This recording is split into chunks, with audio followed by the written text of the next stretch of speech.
आप देख रहे हैं वाल्मीकि रामायण भाग 2 एपिसोड 6 श्री राम का निर्णय।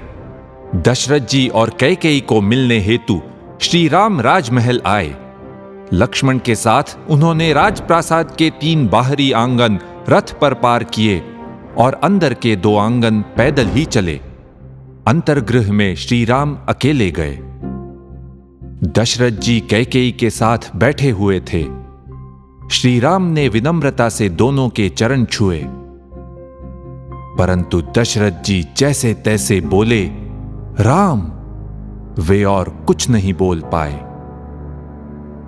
उनका गला सूख रहा था, आंखें आंसुओं से भरी थीं और वे कष्टपूर्वक सांस ले रहे थे। वे तो श्री राम की ओर देख भी नहीं पाए। श्री राम को धक्का लगा। महाराज को इस अवस्था में देखकर वे भयचकित हुए। उन्होंने कैकेयी से पूछा, इन्हें क्या हुआ? क्या वे स्वस्थ नहीं हैं?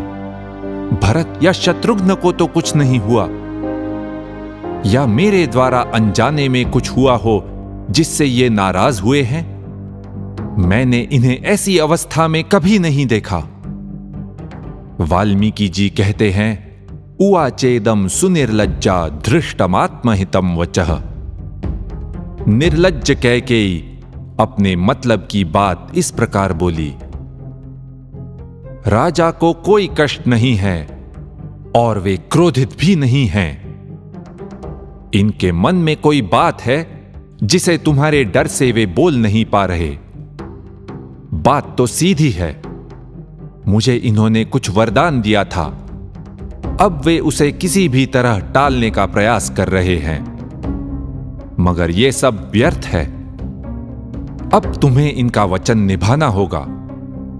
यह बात तुम्हारे लिए हितकारक है या नहीं, ऐसा विचार न करके अगर तुम उसे पालन करना मानते हो तो मैं तुम्हें वो बात बताती हूं। श्री राम कुछ उदास हुए।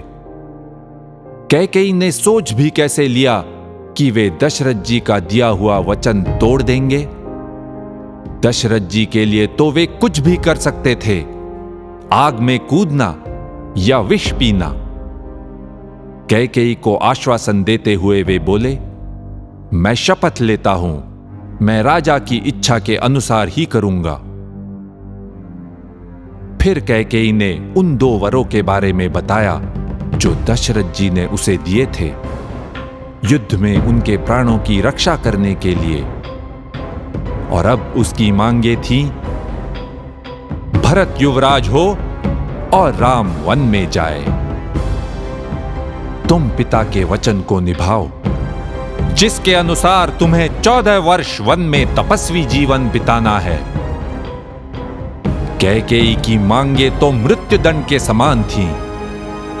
उन्हें सुनकर दशरथ जी शोक से गिर पड़े थे, किंतु जब श्री राम को यह कहा गया, उनमें कोई भी चिंता, दुख या संताप नहीं दिखाई दिया। न चैव रामः प्रविवेश शोकम। उन्होंने तुरंत कहा, एवमस्तु गमिष्यामि वनम वस्तुमहं त्वितः जटाचीरधरो राज्ञः प्रतिज्ञामनुपालयन्। ये शब्द बहुत महत्वपूर्ण हैं, स्पष्ट रूप से बताते हैं कि श्री राम ने जो किया क्यों किया। एवमस्तु, ऐसा ही हो। राज्ञः प्रतिज्ञाम अनुपालयन्, महाराज की प्रतिज्ञा का पालन करने के लिए जटाचीर धारण करके वन में रहने मैं अवश्य चला जाऊंगा। राजा ने वचन दिया था और रघुवंशी राजाओं के लिए प्राण जाए पर वचन न जाई। वचन तोड़ना असंभव था, धर्म के विरुद्ध था, और धर्म ही तो समाज का मुख्य आधार होता है, जिसके लिए प्रजा का कल्याण, प्रजा पालन सर्वोच्च प्राथमिकता थी और स्वयं का विचार ही मन में नहीं आता था। उसके लिए सही मार्ग एक ही था, धर्म का मार्ग। और इसमें स्वयं पर अन्याय हुआ है इससे उन्हें कोई मतलब नहीं था। जीवन का ये विचित्र क्लेशदायक मोड़ श्री राम ने पूर्ण शांति से स्वीकारा। इतना ही नहीं, वे उसी समय सोचने लगे कि इसका और लोगों पर क्या परिणाम होगा। उन्होंने दशरथ जी को सांत्वना देते हुए कहा कि वे उनसे कुछ भी मांग सकते थे।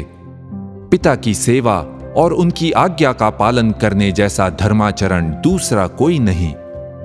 अब श्री राम चाहते थे कि सत्ता में ये परिवर्तन तुरंत और सहज हो। इस विचार से कैकेयी को उन्होंने बताया कि भरत को मामा के घर से ले आने के लिए शीघ्र ही दूत भेजे जाएं। मगर कैकेयी ने तो और ही मन की हीनता दिखाई। वो बोली, लगता है तुम वन में जाने के लिए उत्सुक हो, तो शीघ्र ही क्यों नहीं जाते। दशरथ जी के लिए यह सब असह्य था।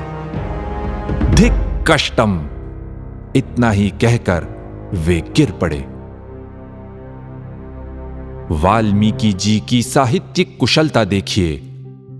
इस महत्वपूर्ण संभाषण में जहां दशरथ जी के वचनों के कारण श्री राम का जीवन उद्ध्वस्त हुआ, दशरथ जी कुछ भी बोले नहीं हैं। केवल आरंभ में राम और अंत में धिक कष्टम।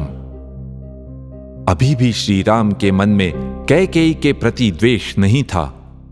उन्होंने आदरपूर्वक दशरथ जी और कैकेयी के चरण छुए और आज्ञा लेते हुए कहा, अच्छा, मैं अभी चला जाऊंगा। जाने से पहले माता कौसल्या से विदा लूंगा और सीता को समझा दूंगा। राजमहल से बाहर आते हुए श्री राम ने राजछत्र और अपना रथ नहीं स्वीकारा। अब ये सब उनके लिए नहीं था। अनासक्ति का इतना श्रेष्ठ उदाहरण कहां मिलेगा।